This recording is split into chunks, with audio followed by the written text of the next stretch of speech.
Pessoal, na nossa última aula, nós iniciamos o período democrático brasileiro, falamos dos partidos da Constituição de 1946. Então, hoje, a gente falou da eleição de Dutra, né, da chegada de Dutra ao poder. Então, hoje,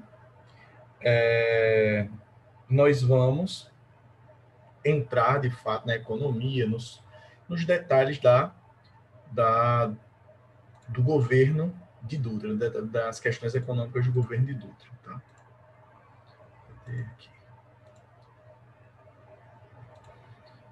Bom, então nós falamos da Constituição, do que mudou no Brasil durante esse período, né? E aí falando do governo de Dutra, relembrando, né, que Dutra foi o primeiro presidente eleito pós era Vargas. Ele foi eleito através de uma aliança entre o PTB e o PSD, né, que eram os dois partidos de orientação varguista. Lembra que quem estava na aula anterior, ou quem viu a aula anterior, nós discutimos sobre isso. Então, os dois partidos, o PSD, que abarcava os ex-interventores, aquela elite tradicional agrária brasileira, e o PTB, que pegava os trabalhadores, que foi, de fato, fundado por Vargas, né?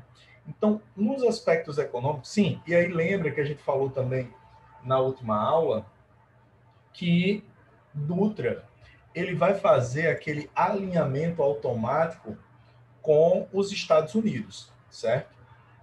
Que abriu o governo brasileiro, abriu tudo do Brasil e alinhou irrestritamente o Brasil com os Estados Unidos. E, economicamente, a gente vai perceber que isso não foi interessante para o Brasil naquele momento, né?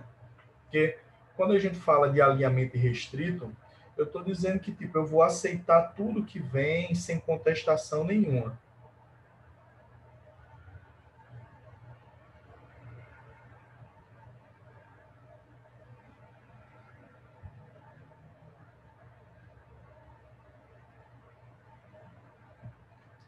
Então, sem contestação nenhuma, né? Então, ele retomou as ideias do liberalismo econômico, e aí vamos relembrar, né, isso que a gente viu lá no segundo ano, quando falamos do desenvolvimento, né, dos ideais liberais, dos princípios econômicos. Quando nós falamos de liberalismo econômico, o que é que eu quero dizer quando eu falo que um governo adotou princípios liberais?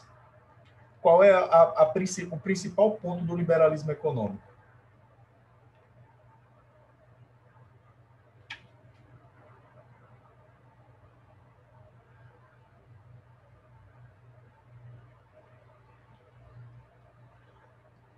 Não Muito bem, intervenção do galera. Estado. Isso. Escutei uma vozinha aí que falou agora, é exatamente isso. Falou de liberalismo econômico, pessoal. Lembre, vocês veem isso com Monga também, lá em Geografia, quando ele fala do neoliberalismo. Então, falou de neoliberalismo, a gente pensa em menor intervenção do Estado na economia, né? É o que nos anos 90, com o neoliberalismo, vai ocorrer com as privatizações de boa parte das empresas que haviam sido criadas pelos militares, né, que a gente vai ver isso também. Então, a ideia era dessa importação dos bens de consumo, né, para poder modernizar a sociedade brasileira. Porque lembra que a gente discutiu isso quando falamos, nós discutimos isso quando falamos da era Vargas, que Vargas foi quem de fato conseguiu essa mudança do Brasil para que ele não dependesse quase que exclusivamente da agroindústria, né? Que o Brasil começasse a se desenvolver industrialmente. Então, Dutra ele vai pegar e vai mais ou menos estabelecer esse caminho aí, tá? A prática do liberalismo cambial, né? Isso é muito perigoso, certo? É mais ou menos o que está sendo adotado no momento, e a gente percebe beleza, que tem toda uma conjuntura internacional que também não está favorecendo, né? Coronavírus e tal, enfim, uma série de coisas, mas nós estamos num liberalismo cambial muito forte e isso é ruim. Por quê? A gente tá percebendo aí uma desvalorização gigante do real frente. Peraí.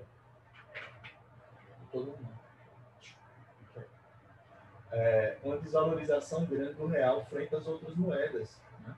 Eu não sei se vocês viram a notícia do Rodrigo Maia falando que se algumas mudanças não ocorrerem, a gente pode ter em janeiro o dólar a R$ 7.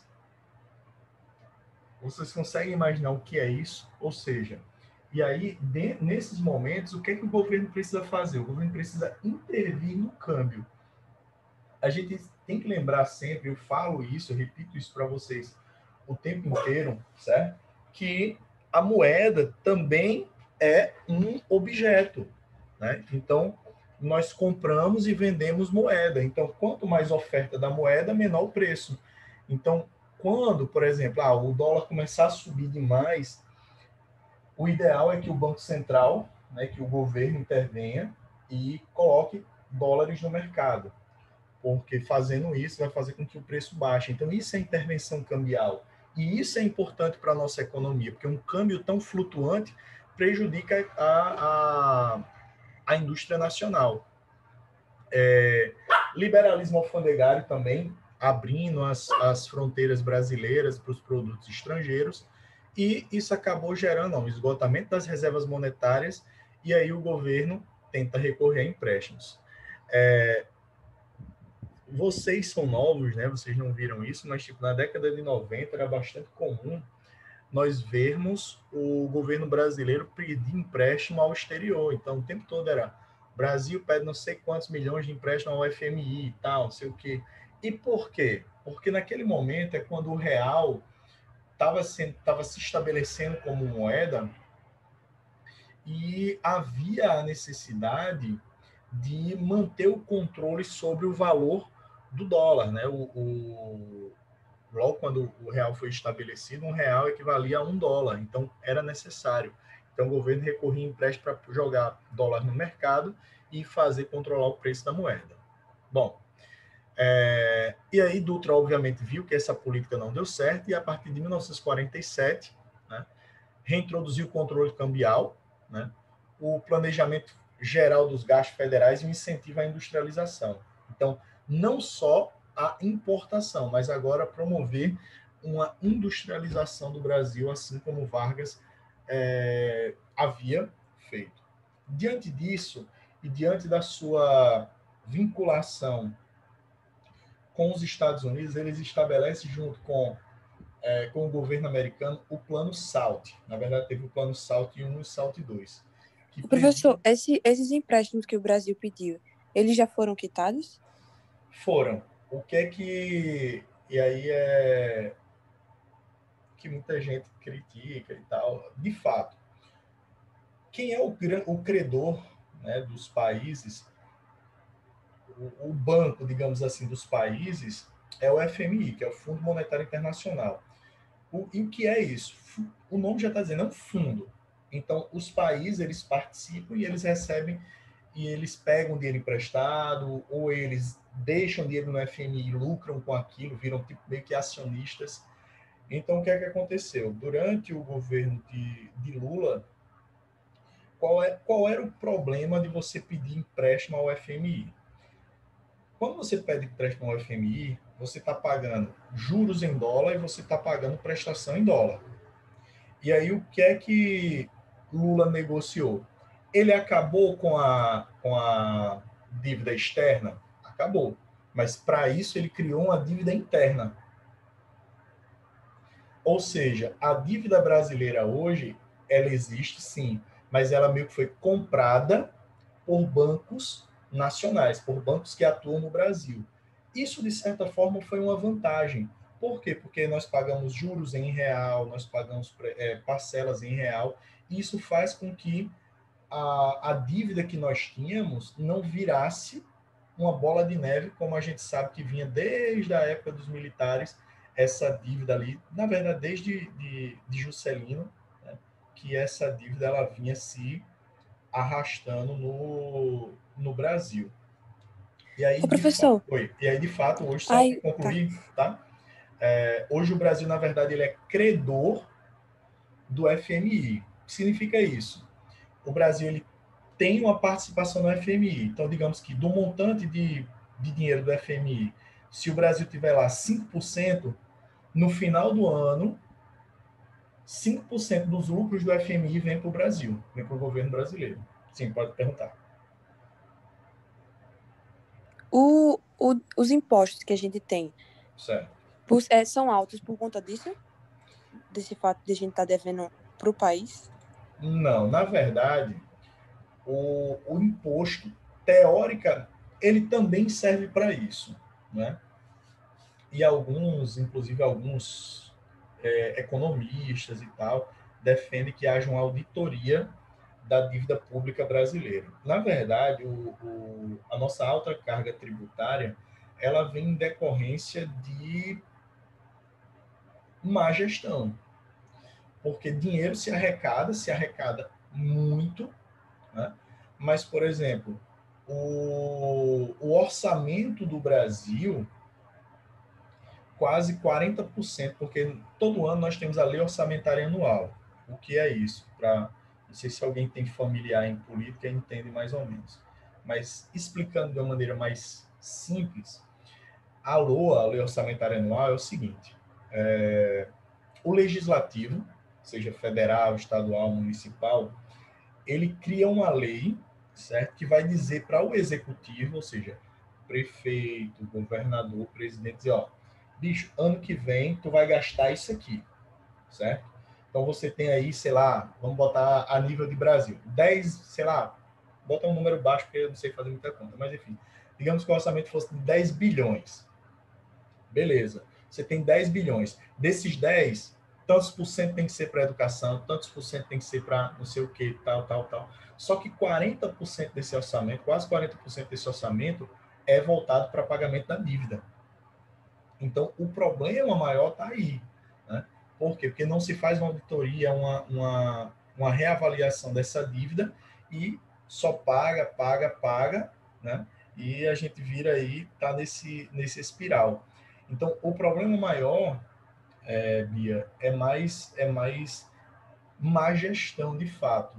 Né? Então, a gente tem uma má gestão, aquela coisa que vocês veem lá na sociologia de Sérgio Buarque de Holanda, em Raízes do Brasil, quando ele fala lá do homem cordial brasileiro, aquela coisa do brasileiro misturar o público com o privado. E aí, querendo ou não, corrupção, né? Corrupção tira uma boa parte do que o Brasil arrecada. Então é mais isso, sabe? É retrabalho, que são aqueles trabalhos mal feitos no serviço público, que aí as pessoas têm que fazer 2, 3 vezes. Quantas vezes você vai ali, uma prefeitura vai, calça uma rua e vem a Cagepa e quebra tudo para fazer um esgoto ali, né? Então, por que não fez o esgoto antes? Então, tipo, fez um trabalho e agora vai ter que fazer o trabalho novamente porque se desmanchou uma parte do que tinha sido feito. Então, a realidade é essa. E que, teoricamente, também, Bia, esses impostos, eles servem para suprir nossas necessidades, que é para poder manter segurança, saúde, educação, né?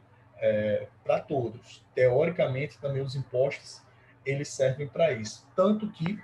Servem para isso, mas como você falou, por causa de uma má gestão, isso não Ex acontece, né? Porque a educação, a exatamente. saúde não é tão essas coisas aqui. Né? Exatamente. Tanto que, assim, o que é que acontece no Brasil? Pode perguntar aí, pai, mãe, quem, sei lá, quem dá na vida de vocês. Existe um imposto chamado imposto de renda. O que é o imposto de renda? Tipo, se eu ganhar acima de tanto lá por mês, eu pago um imposto sobre o que eu ganho. Se você for funcionário público, esse imposto já é retido, já é tirado de você. E aí, todo ano, vocês devem escutar o pai de vocês, tem que declarar imposto de renda, imposto de renda. Então, assim, teoricamente, o governo tem que dar educação para vocês. E vocês estão numa escola privada. Então, o pai de vocês coloca lá na declaração de imposto de renda deles que, ó, eu gastei tanto com minha filha, com os estudos. Aí, uma parte daquele dinheiro volta para o seu pai. É o ressarcimento do imposto. Por quê? Porque, teoricamente, o seu pai está pagando porque o governo não dá uma educação de qualidade. E aí, em virtude disso, ele volta, ele devolve uma parte do dinheiro. A mesma coisa acontece com plano de saúde. Então, se você tem plano de saúde, seu pai, né, e tal, se ele pagar plano de saúde, uma parte do que ele gasta com o plano de saúde volta para ele, porque teoricamente o governo deveria manter uma saúde de qualidade. Então, por isso que a gente paga uma alta carga tributária. Beleza? Beleza, obrigada. Nada. Bom, e aí, voltando um pouquinho, como diz Caipira,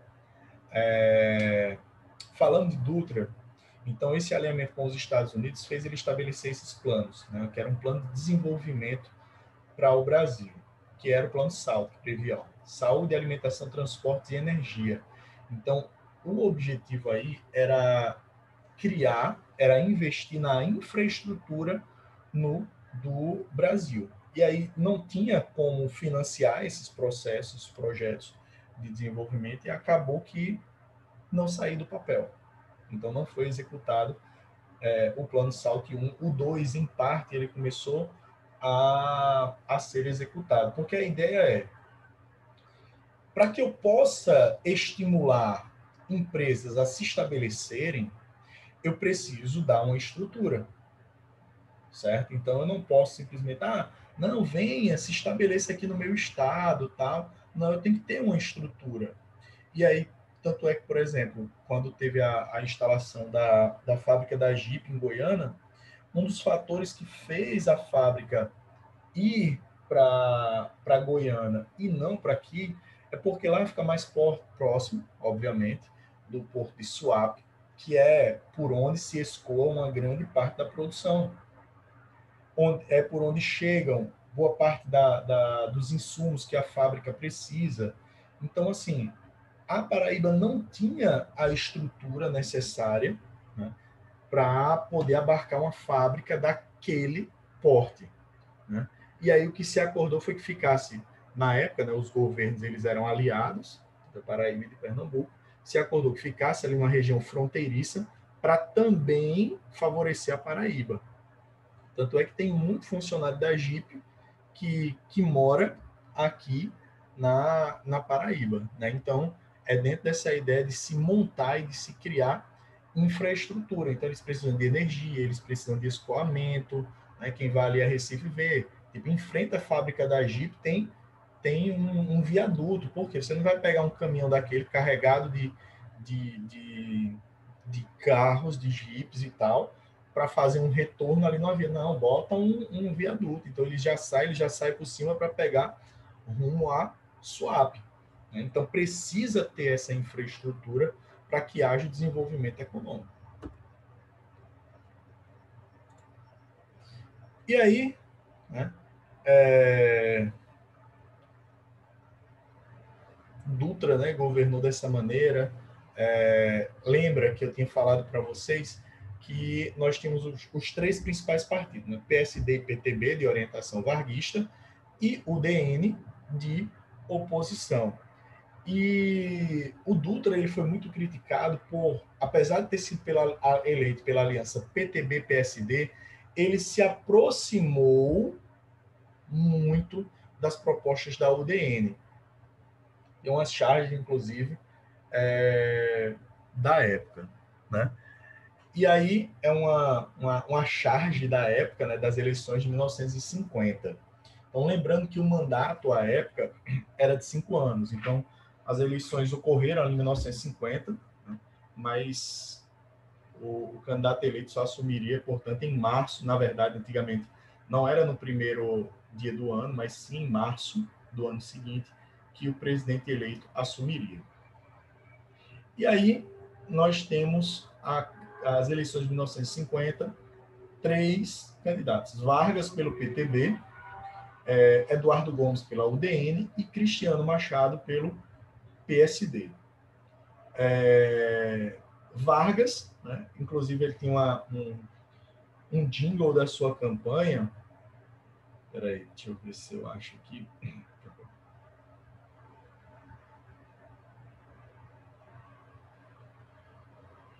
Que era Bota o Retrato do Velho.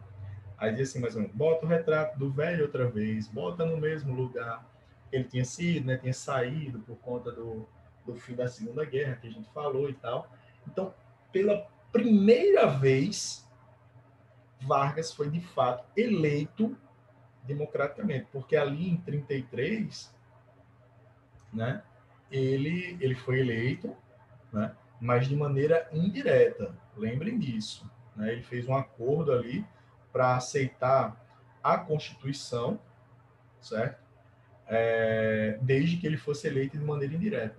E aí na campanha dele, ó, para retomar o impulso perdido em 45 e a luta aí, ó, contra os empedernidos e míopes apóstolos da involução e apologistas da estagnação e do marasmo. Então ele faz duras críticas àqueles que estiveram, porque ele defendia, né, claramente os trabalhadores e tal.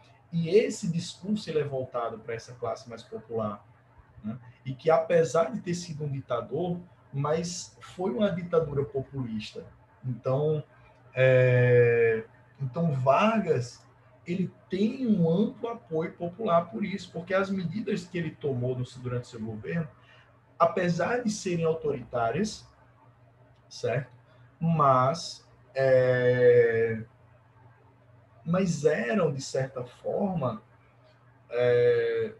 importantes para a população.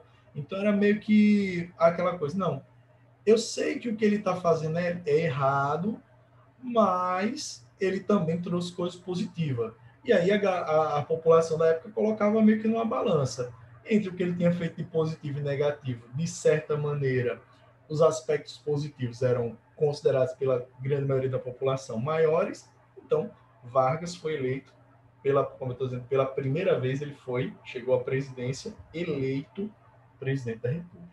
Tá? Então, Mas no Brasil tem muito isso, né, professor? Tipo assim, as pessoas consideram mais o que ele fez de bom, sendo que é o certo para ele fazer. uhum.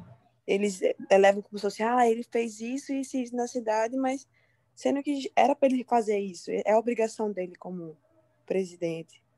O problema, sabe, Bia, é que assim, a gente vive uma. É aquele discurso de Maluf. Maluf para mim, é o político mais honesto e desonesto da história do Brasil.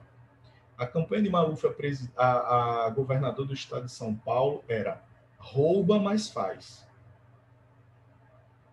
Esse era o slogan da campanha de Maluf. Né?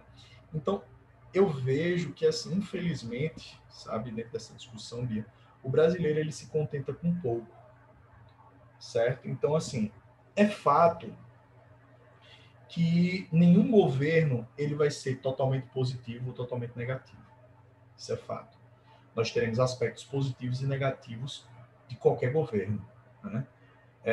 O que se faz de positivo não desonera o que se fez negativo. Então, por exemplo, eu não posso desconsiderar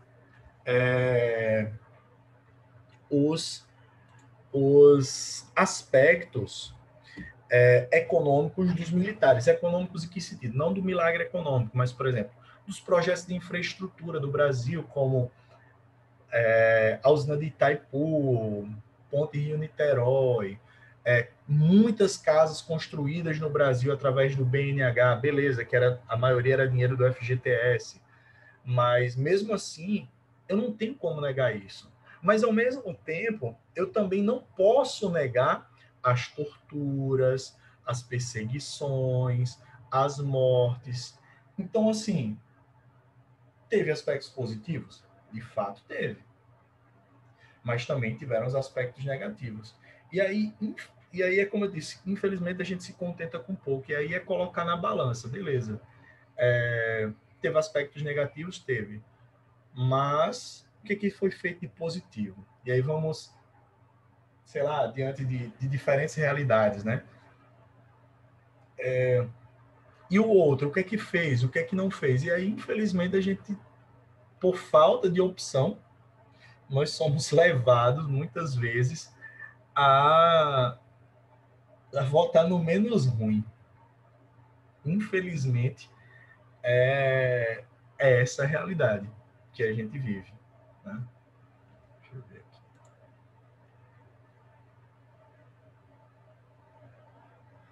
Boa pergunta, Milka.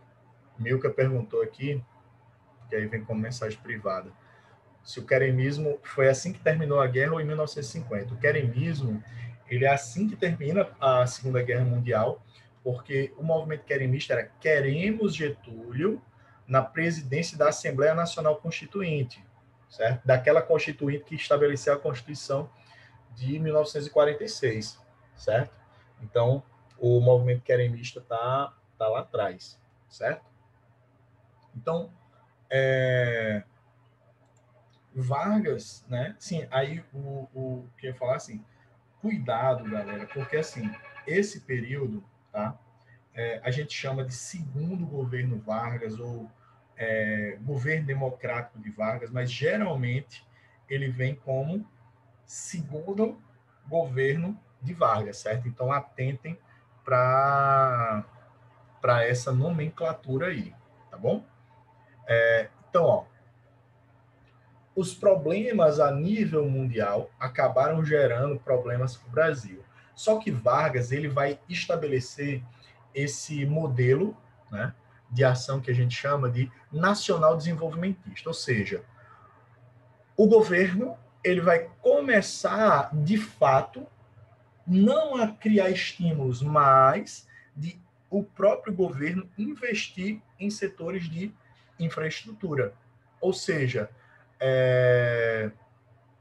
naquelas indústrias chamadas indústrias de base, né? O governo vai investir fortemente, que era para poder estimular a vinda de empresas estrangeiras para o Brasil. Né? Só que essas medidas acabaram gerando problemas econômicos no Brasil, entre eles a inflação, tanto que ele vai enfrentar descontentamento ali dos trabalhadores por conta disso. O João Goulart era seu ministro do trabalho, né? Chega a propor um aumento de 100% do salário mínimo, né? Para reparar os problemas da inflação. Né? Os militares já não gostaram e começam a pressionar tanto que ele tem que demitir João Goulart do ministério, certo? E aí o governo americano, né, começa a diminuir essa assistência para os países, em especial aqui da América, né, por conta dos problemas internos que eles estavam vivendo. Em 1953 vem a Guerra da Coreia, e eles têm que intervir lá, enfim. Então tem toda essa problemática aí, beleza? Deixa eu fazer aqui a chamada.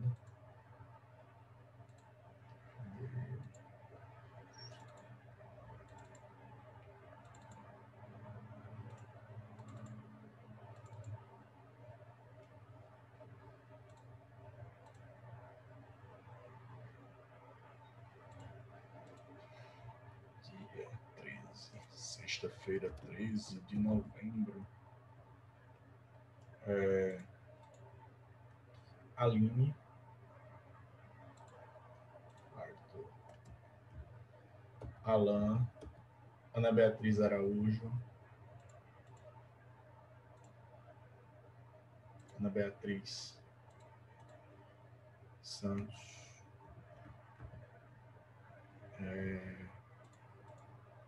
Ana Clara,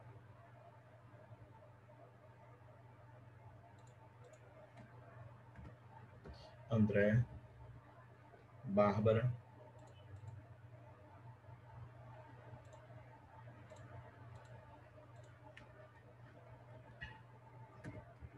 Beatriz, Eduardo,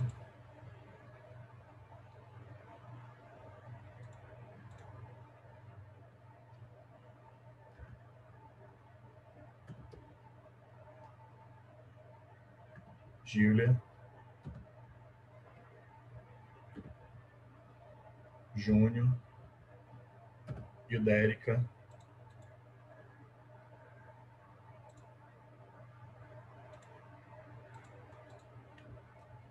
Isabelle, Jaqueline,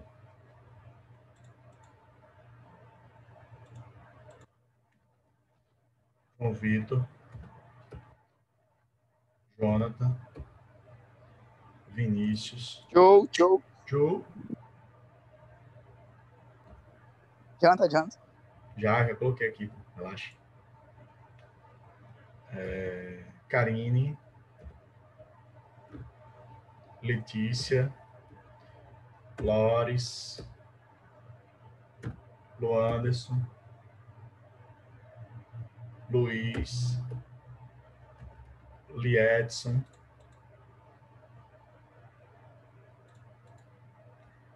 Maria Alicia, Maria Clara,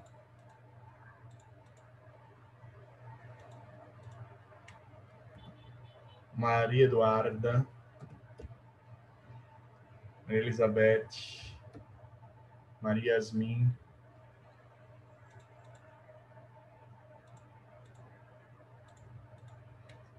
Mariana, Milka, Naomi, Nataliele,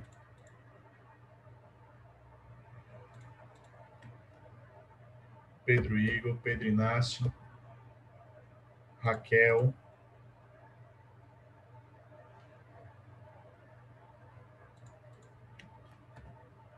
Sebastião,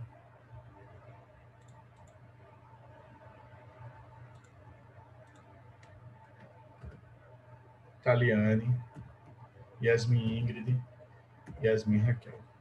Yasmin Ingrid, ela tá estudando, tá trabalhando, professor, na loja do pai dela. Aí ela não tá conseguindo entrar, não. Beleza, tranquilo. Bom, pessoal, então, hoje a gente termina por aqui, só falta 1 minuto para acabar a aula, e próxima semana a gente continua, beleza? Valeu, galera. Falou!